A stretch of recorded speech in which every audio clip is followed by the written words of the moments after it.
A lot of these laws were actually, especially on the extracurricular side, were named Okay. after Tim Tebow, who you probably recognize the name Yes. as a famous homeschooler who was a Mhm. Heisman Trophy football winner at the Okay. University of Florida, which is my alma mater for my law school. Welcome to the Homeschool Connections podcast. I'm your host, Kaitlin Zara, and I'm so glad you're spending some time with me today. New episodes drop every week, so make sure to subscribe and hit that notification bell if you're watching on YouTube. All right, mamas, grab your coffee, press play, and let's homeschool together.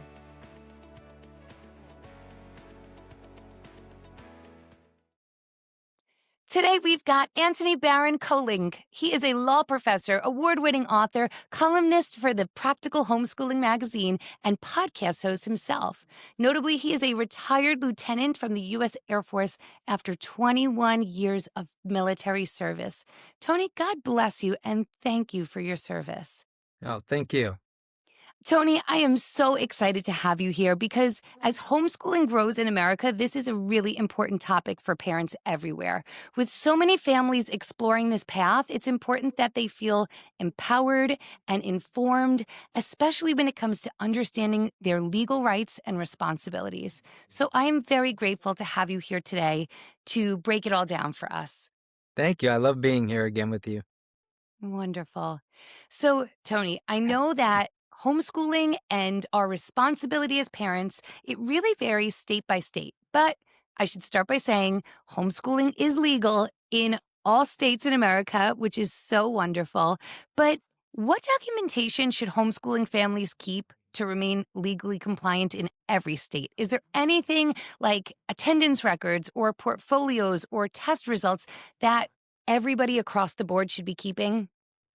Yeah, and first let me say, by the way, like you said, the rules that govern our homeschooling are going to vary from state by state, and they could vary widely from state to state. So I would always like to preface every discussion by saying, number one, get in touch with your local homeschool group. They will have, hopefully, their ear to the ground on what is the law in your state, in your jurisdiction. Now, Yep. and they're everywhere. You can, in every jurisdiction, you're going to find a bunch of both religious, non-religious, Christian, Catholic, whatever, groups out there. And I like to say trust but verify. So, yes, take what they say as almost gospel truth, but also look at what is the source of what they have there, and go Mhm. find the statute or the regulation yourself after you get the information from them, Mhm. just to be sure. I mean, sometimes, you might get something a little bit wrong, and, the state doesn't really care if you got it wrong from a homeschool group. They just want you to follow the law. All right. So having said that, getting plugged in, and by the way, I should say it's easy to find the law. Most of your school districts now Mhm. have on their like school superintendent site or whatever, they will have whatever the local law is for homeschoolers. You can go to Find Law or one of many search engines. You could pull up your state statutes, with AI nowadays, you can just put that stuff in there and Yep. it'll bring it up. But going back to the question that you started with, which is what kind of documentation should homeschoolers keep? Now, again, depending on your jurisdiction, of course, they're going to want you to keep attendance records. That's probably one of the largest things you need to be worried about is keeping track of the number of days that you've been homeschooling, because almost every jurisdiction is going to require you to have homeschooled a certain number of days out of the year. And so you'll want to keep those records. Of course, records of your curriculum for the year. Depending on the state, some of them actually will require you to bring your curriculum to a local school official once a quarter or once a year, and actually show them what you have going on. So you want to keep that, keep all your testing that you're doing with the students. Frankly, when we were homeschooling, now, we have 5 kids of our own, but my youngest is now a college graduate, but we saved it. And frankly, I think I still have all of their homeschool records because it's just keeping, some space in your house. But that way, if anybody ever questions, the quality of your homeschooling, you could pull out the workbooks, you could pull out the sheets, you could pull out the computer. Obviously everything's going to be on the computer nowadays. Save all those things. so you could show it. But if you asked me, the most important thing, obviously, the attendance records and Mhm. a record of what your curriculum is for the year and what your coverage is going to be of the year. Wonderful. Tony, good information. I know for myself, we are in New York, and so we are one of the most heavily regulated states in terms of how much I have to supply to our local district and to our state. And those are all things that I keep. And just like you said, the only downside is that maybe it takes up a little bit of room in your house. And I know for me, every new school year, I just get a new 3-inch ring binder and I start to put in those things. Sometimes my district will send me back a letter of recognition just to say, "Hey, we received your paperwork. It's great. We've accepted it." I put that in there. And so I definitely second your advice to just keep that binder. Sure, it starts to keep up, to take up some room, but it certainly is reassurance for me as a current homeschooling mom that I've got everything. If I was ever asked, I have all of those files, Yeah, within and reach. absolutely. And especially, if you're going to do this through high school, and if you yourself as a family are going to issue a high school diploma to your child, which Mhm. is perfectly legitimate to do, it's only going to be as legitimate as who you want to accept it. And so if you're going to a college and you've got like a homeschool produced diploma, the admissions office might ask for more details. Oh, I see that it says you covered physics here or whatever. Can I see what kind of work your son or daughter did in physics? And if you've been saving that, then you can actually pull that out. And again, most things are on the computer these days anyway, so really it's just a matter of saving it to an extra hard drive or Yep. something. It's not like for us, we had like an attic full of boxes of, crayon drawings and who knows what Yes. back in the day. Yep. Nowadays, it's not quite like that. Yes, I totally understand. And you another question popped into my head as you're speaking. I know that I've always been advised or told that districts really can't ask us to produce work and show our student work. They don't have the right to ask for that. Is that true? Should we be keeping I know some of the homeschoolers at my co-op will keep every math lesson. And so they will have, tremendous, like you said, almost like boxes that you would use for copy paper, in an office. They will have these full of their students' work. Is it important for us to keep, worksheets throughout the year? Partly it'll depend on your state. Some states will never review that. You'll never have to show any of that to anybody. And Mhm. if you're in one of those states, you might decide, I don't need to keep every little paper. I'll keep my curriculum and my tests and this kind of thing. But there are some states that you literally do have to go and show your material to Mm. somebody. And so, you just need to know your state. As a general rule, most states do not require that level of exposure. But there are a number of states, and a lot of them are in the Northeast, Mhm. actually, that are kind of what we consider high regulation states. And so some of those may have that kind of a requirement. But by and large, I think you're right. You don't need to do overkill. But I always say, well, what difference does it make? Keep it. And God forbid. I mean, honestly, I'll veer off topic for a quick second. That's okay. I want to hear it. Unfortunately, homeschooling families, like other families, sometimes go through divorces. Mhm. And one area that I've written in a bunch and even consulted on in some cases is where the spouses are breaking up. One of Mhm. the spouses wants to homeschool after the divorce. The other spouse is now resistant. And now you've got to go in front of a court and try to show the quality of your homeschool program. Mhm. So even something like that, the more that you've saved, the more you'll be able to demonstrate just the kind of work you've been doing with your child. The less you saved, the less evidence you have of that. So, I mean, it can't hurt to save it, and when they're off in college and you're like, okay, they're gone now, I don't need to, then you get rid of the stuff. I think you brought up a really good point. I'm so glad that you did mention that because it really is important for parents to know. And I think you made a great point. I also feel like if someday all of those, sweet art projects and math sheets get tossed, that's okay. But for right now, I almost delight in seeing the fruits of my labor, all of this work day in and day out. And it really feels good for me. It's almost like a portfolio of all that I've worked on with them. I, so, if it never gets used for a legal circumstance or showing it to my district or my state, I really do enjoy right now looking back on all that they've done. So, like you, I agree that there is no downside to keeping some of those very, sweet and special mementos of their education.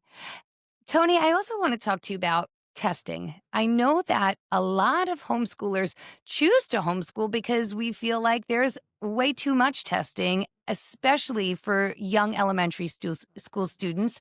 And a lot of parents want to know, if they are homeschooling, do we have specific subject areas that need to be tested? Are there testing requirements that have to be made annually or periodically? And if so, just like parents in public school, can we opt out of those tests? So you're gonna hear the same lawyer answer many I times throughout want our it. Give me the lawyer conversation. answer. That's The what we came lawyer for. answer is it depends, right? And it Yep. depends on your state. Almost half the states actually do have some sort of standardized testing requirement. In places like, Colorado, Florida, New York, Nebraska, like a lot of states do want you to do certain types of standardized testing, and it will depend by state on which tests they accept. Some of the, yeah, of course, all of the tried and true ones that they've been using in public schools for years are always going to be accepted. I know there have been some, new kids to the block kinds of tests that have been specializing for homeschoolers. Some states will view those as good enough. Other states actually might not even accept those. So you need to look at what your state requires. Now, having said that, that also means more than half the states don't have this requirement at all. And it's totally up to the parent whether they want to test their child or not. I know for us, for instance, we were a military family, so we moved from jurisdiction to jurisdiction. And there were some jurisdictions that had no testing requirements, but we still would have our kids take tests because we wanted to see kind of where they stood against the others. And plus, unfortunately, the way the world works, when it comes to getting into college, those standardized test scores, at least up to this point, have been pretty important. And I felt like, if my kids are taking them more when they're younger, they'll be more familiar with the style and they'll be able to do better on them, when it counts. But that's a personal preference. Like you said, some parents might be like, I don't want my kid to have any standardized tests. So look at what your state requires. But again, almost half of them do require something. Some of those states just say you have to do it. They don't actually Mhm. require you to share that with any local officials. Some states actually make you turn in the test results. Some states have an opt out where you might have a teacher who can come and do, instead of taking the standardized test, you can do a teacher evaluation instead, and that will take the place of it.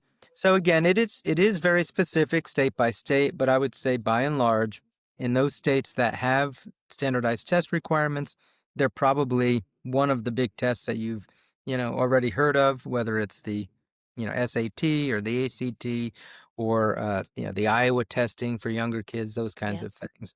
Yeah. Here in New York, I know we have the option of, we've got to rotate between a narrative assessment, like you said, from one of our, my son's educators, myself, or someone from his co op. And then we switch off and have to do, some years we have to do a standardized test. And I had my son last year, his second grade year, take one of these, but just the practice test. So instead of being about an hour and a half long, he had about 20 to 30 minutes of testing, and I thought it was great just to get his feet wet. Although I never put an emphasis on testing, he's never taken another test so far in his education. It really was, like you said, a way for him to just gather the skill of taking a test, looking at multiple choice questions, understanding a test might be timed. So although I didn't choose to do, like I said, the full test because I could submit the narrative assessment this year, it really was a great way for him to just learn the ins and outs of taking a test. So I very much agree with, the way that you did things with your kids as well. Hey, friends, if you're looking for a little extra help in your Catholic homeschooling, check out Homeschool Connections. They've got live and recorded online classes for just about every subject, taught by instructors who really know their stuff and really love their faith. From a curious elementary school child to a teen getting ready for college, and every age in between, they've got you covered. Head on over to homeschoolconnections.com to learn more. Yeah, and I guess I should add too, Even if your state doesn't require it, Hmm. again, there are going to be some parents and some families who are just opposed to standardized testing for many valid and perfectly reasonable reasons. But by showing, even in a state where it's not required, if push came to shove and at any point you had to establish the efficacy of your program Hmm. and whether you are, doing a quality job, unfortunately, the definition of that in some people's minds is going to be, well, how has your kid tested compared to others of their age and grade level? And if you're doing these, even if you don't need to, it's almost, you always have that snapshot in time that, this is how my child is doing compared to other people their age. Is it worth going through all the effort of a standardized test?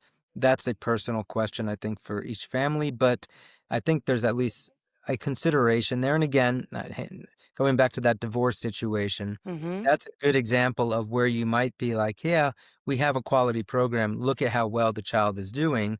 They're even above their peers in public school. So why should I send them to public school now when they've done so well in homeschooling? Like, so those are the kinds of kind of legal arguments that come up when some of these ugly situations, arise, whether it be an accusation from outside that, you're doing educational neglect or something, or from the inside where you have, parents splitting up or just disagreeing about what should be, the schooling choice for their child. Absolutely. And I know this reminds me of my time in public school. I taught public school for almost a decade, Tony. And during our testing periods, there were many parents that opted out of tests. And primarily, I saw a lot of parents of students who were special needs. They wanted to opt out as well because these long, long tests just weren't a fair assessment of how their child was doing. And so I really want to speak about the legal rights of parents who homeschool children with special needs. What are they entitled to? I know some of us have wondered, is my student still eligible for services from the state? So, how does that work? Yes, and this is a very specialized area that I only have a little bit of knowledge in, but what I can tell you is this. There is a federal law out there called the Individuals with Disabilities Education Act, or IDEA, IDEA. It's been around for quite some time now. That is sort of the federal law that protects children in education with special needs, and it applies to homeschool children just as much as it applies to public school or private schools children. And so the good thing about that is there are so many families with kids with special needs, and many of them do want to homeschool because their child really needs more of an individualized education anyway. But some of them feel either they want that extra ability to go into, let's say, a public school and have their child take some classes, perhaps, or they need extra services, like you said. Perhaps they need, a deaf interpreter or something like that to help out, or some other support.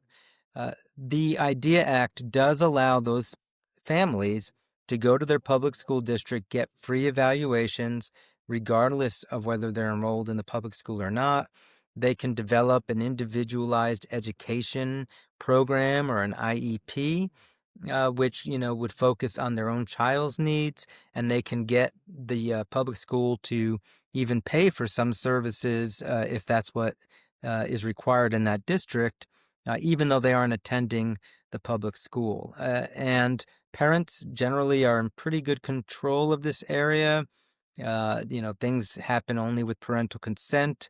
And so I guess the takeaway I would say is homeschool children are not disadvantaged under, the special needs laws just because they're homeschooled. And access through the state for some of these services are available. Again, not every parent will want to take them because, for again, very valid reasons. Some families just feel like they don't want the state involved in their child's education, but that resource is there. Yeah. Absolutely. And I've seen both sides of the coin, just like you said, parents who are looking to homeschool so that they can take full advantage of control over their child's education and, giving them that extra support. And I've also seen, children at our co op and friends that we have through homeschooling that still receive services such as speech through the state, which is so wonderful that we can take advantage of that as well.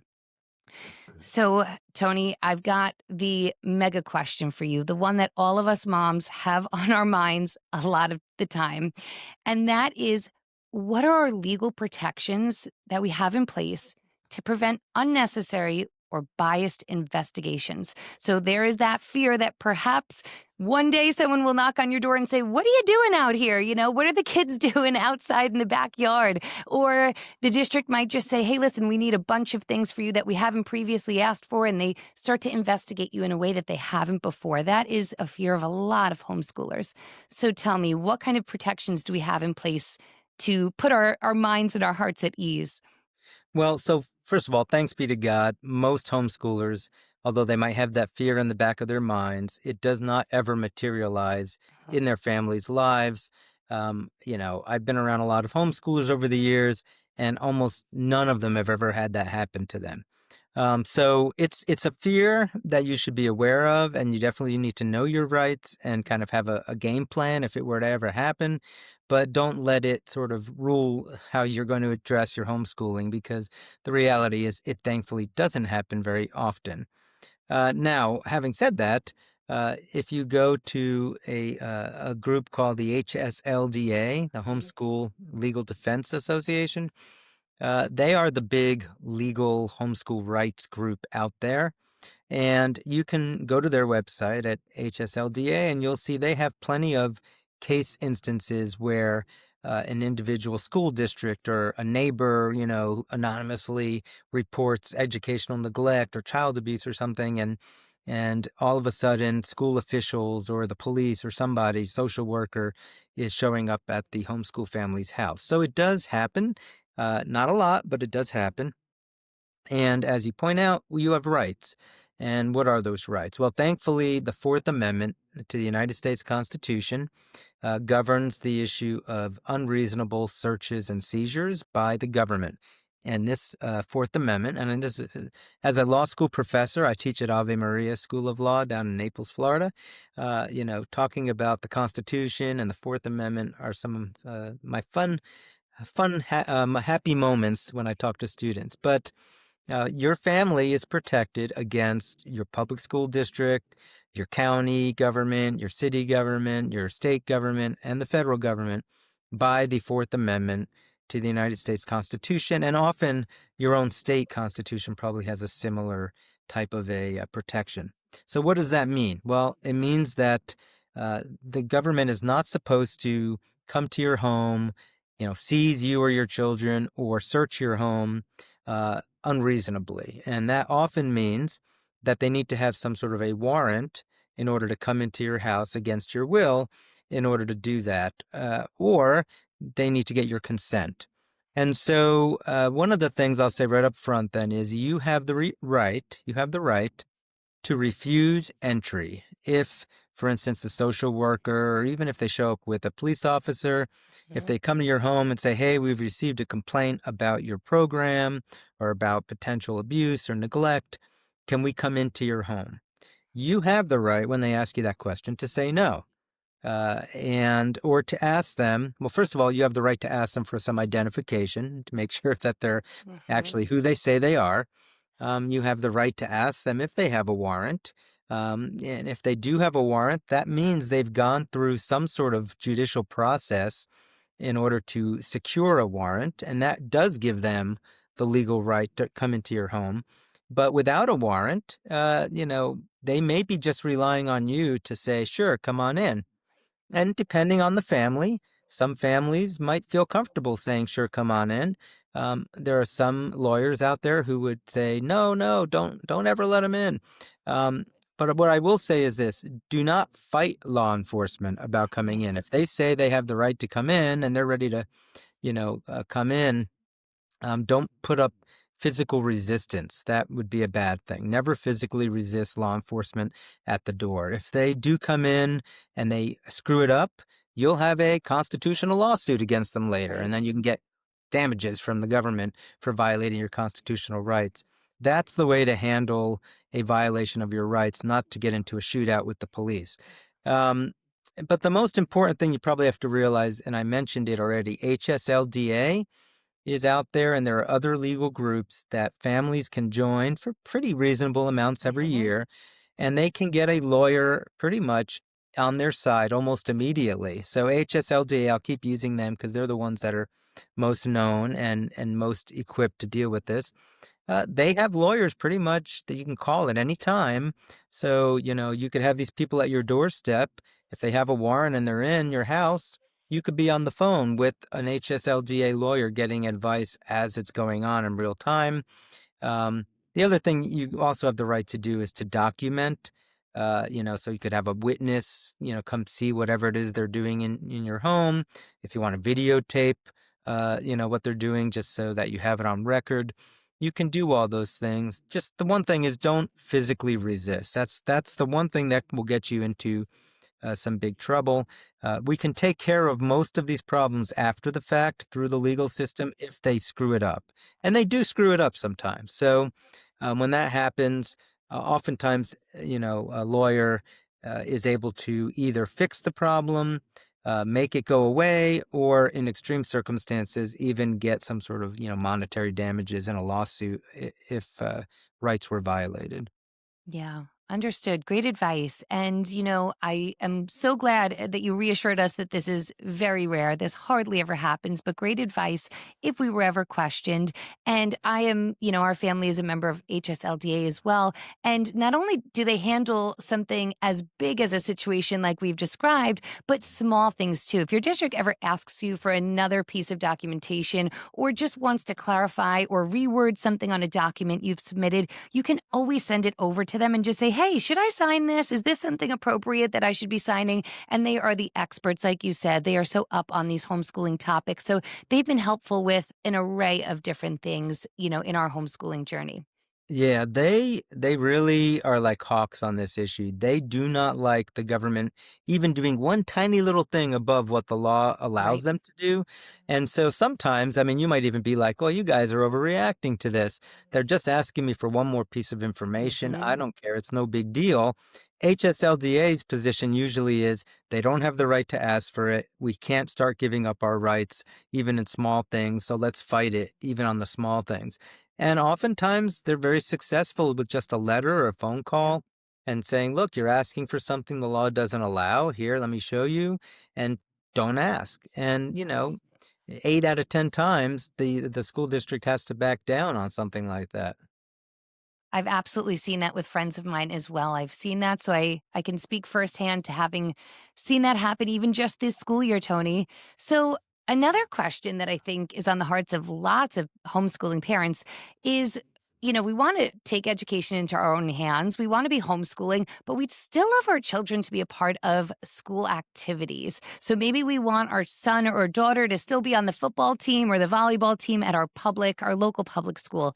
Is that possible? Are we allowed to still participate in other things that our public schools offer? Well, it depends. It depends on your state. But the reality is there are these laws that have been, getting passed over the last, decade or so.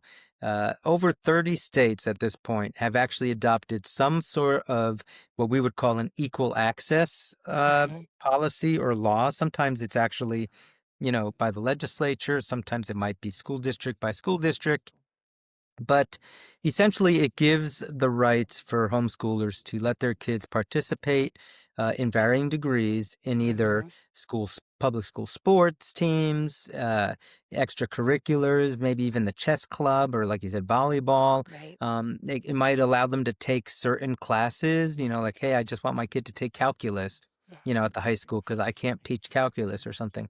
And about 30 states in different, along the spectrum do allow homeschool families to do this or not to do it. It's up to them. A lot of these laws were actually, especially on the extracurricular side, were named Mhm. after Tim Tebow, who you probably recognize the name Yes. as a famous homeschooler who was a Mhm. Heisman Trophy football winner at the Mhm. University of Florida, which is my alma mater for my law school. And Tim Tebow became famous, and some of these bills are called Tebow bills, because what he did as a homeschooler was he actually moved into a public school district where he could play football for a high school with a really good team, and then he was able to go on to, obviously college at UF. And so the example here is, unfortunately, sometimes in some districts, the way for a child, especially who's like is very athletic and wants to play in Mhm. college sports, sometimes the best way for them to do that is to participate through their local public school teams because that's where all the action's at. And again, about 30 states allow it, but that means 20 states don't allow it. And Mhm. that means in some states, and you might be in one of those states, if you're homeschooling, you're homeschooling. Don't mix it with public school, and they won't let you. And maybe for special needs kids because of what they have to do under federal law. But other than that, almost 20 states are going to be sorry, you're out of luck. Absolutely. And just like you said 30 states are allowing it now, but things are always changing. I'm sure that they're always changing and you are on the pulse of that. So, what emerging legal trends or challenges, or maybe even some wins for us homeschoolers, should we be looking out for in the next few years? What do you see on the horizon for us, Tony?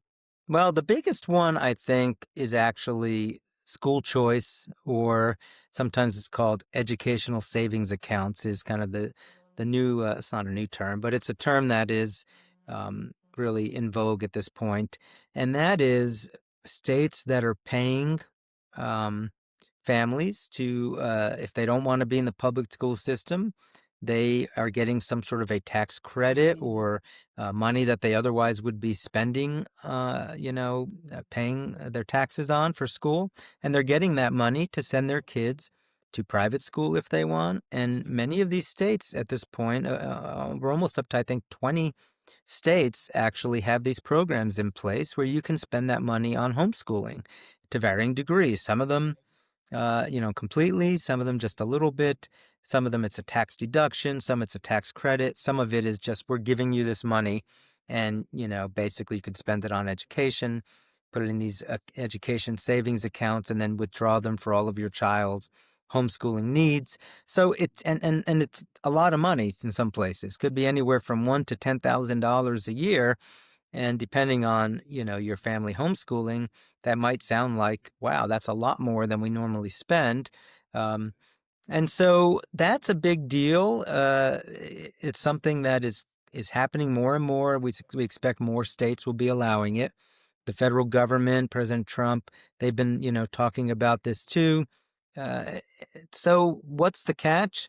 The catch I is was Tony, I've got to interrupt. That's what I was just going to ask you. I know a lot of homeschooling parents are thinking about this, and I've been thinking about it. And for our listeners, if you're not sure what Tony and I are getting at right now, it's if we are going to receive this money, which would be so valuable to so many of these families, is there going to be something asked of us in return? Yeah, and so that's the catch. This actually, to some families, sounds like too good to be true. To organizations like the HSLDA, they oftentimes are against these kinds of things. And homeschool lobby groups, actually, you would think they'd be lobbying to get this money. In Mhm. fact, it's the exact opposite. They're Wow. fighting these efforts. And this is what their argument is.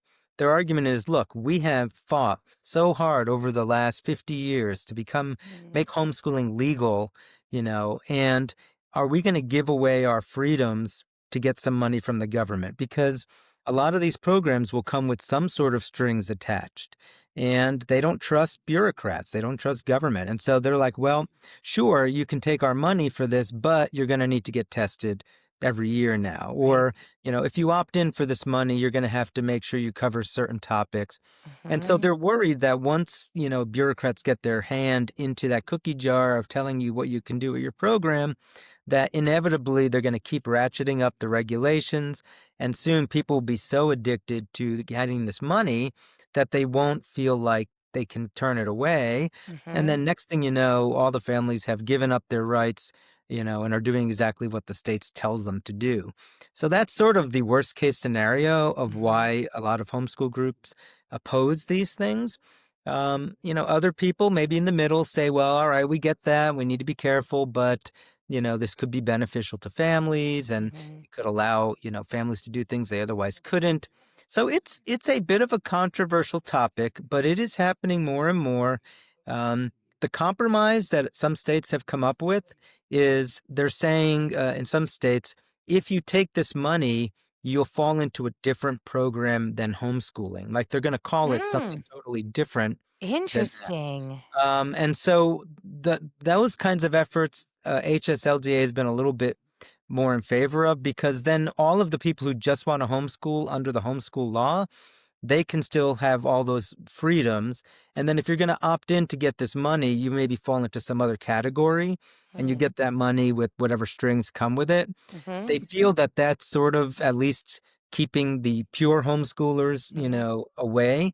I mean, I'm not sure in the end that's going to save the day, but those are the kinds of things that are on the horizon that I think homeschoolers need to keep looking out for. Really exciting, interesting things. Certainly a to be continued and, something that we're all going to keep our eyes on, certainly for us homeschoolers, our current homeschoolers. Tony, I couldn't agree more that that's something that's being put on my radar as well. I see it on social media, I see it in the news. So I am looking forward to seeing how all of that shakes out as well. Tony, before we wrap up, I want you to speak to our listeners, maybe those of us who are nervous and feeling like we hope we're keeping the right records.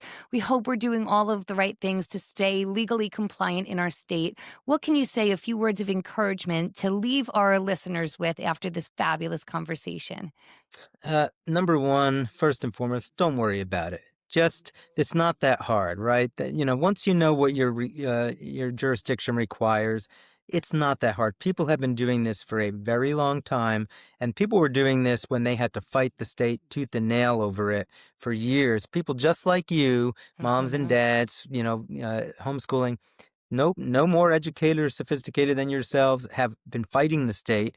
Nowadays, you don't have to fight the state. We've gotten to the point where, every state it's legal. Some of the states it's, ridiculously legal. Just no regulations. Now you're in New York, Caitlin. New Mm, York is one of those more highly regulated states, but I think you can say, I'm sure you know plenty of people who are just ordinary people with mhm. no big deals, and they're able to homeschool just fine. So Absolutely. yes, be aware of your legal rights. Probably look into, being a part of an organization like HSLDA, and then just spend your time, with your kids, educating them. Most of the time, this is not going to be a problem for you, and so you don't want to spend too many brain cells worrying about it. Wonderful. Thanks for putting my heart at ease. And I'm sure all of our listeners, Tony, thank you for that fabulous advice. So before we finish things off and wrap things up, Tony, you've got your hands in so many wonderful things, so many great projects. Like I said at the beginning, award-winning author, and you've got your podcast. Where else can our listeners find you? Well, my website, antonykolenc.com, typically has just about everything you'd want to know about me, whether it's my law school stuff or, I do speak to schools and homeschool groups on different Mhm. issues. I'm a writer, on the side, I'm an author. And so I like to talk about writing and the hero's journey and things like that, fiction writing and that kind of thing. And you can request me to come speak to your groups on my website. You can also find my writings on there too. I've written a lot for teens and middle grade kids. I've got a medieval mystery series called the Harwood Mysteries from Loyola Press, which has won a bunch of awards and is even being used in some schools and homeschool groups as a way Amazing. to sort of supplement their world history Mhm. curriculum. So check all that stuff out. All that stuff is on my website. And even a link to my podcast that you mentioned, The Shepherd's Pie, which is not really for homeschool kids, but it does look at faith issues. And I do interview a lot of people who are homeschooled and have some episodes that are homeschool specific on there. Beautiful. We're going to have all of that linked in the show notes so you'll be one click away from gaining access to all of the wonderful things that Tony just told us about. Tony, this has been a great conversation. Like I said, putting all of our hearts at ease. I thank you so much for being here with me today. Thanks so much for having me, Kaitlin. God bless you. You too. God bless you too, Tony. This isn't the end of the conversation. I want to hear from you. Come say hi on Instagram, connect with me on Facebook, or leave a comment below. I want to know what today's conversation sparked in you. I read and respond to every message. Until next time, remember, you got this.